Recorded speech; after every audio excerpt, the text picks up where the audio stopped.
আসসালামু আলাইকুম। আজকে একটা টপিক নিয়ে আলোচনা করব। মানুষ মানুষকে নিয়ে চিন্তা করে। কেউ ভালো চিন্তা করে, কেউ মন্দ চিন্তা করে।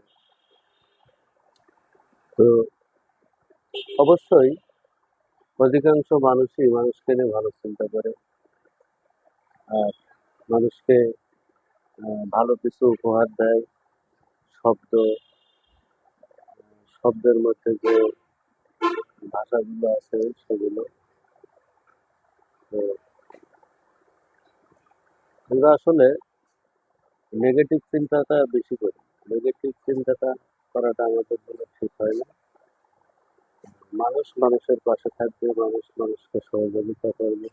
এর মধ্যেই আছে পরম ধর্ম এবং পরম শান্তি।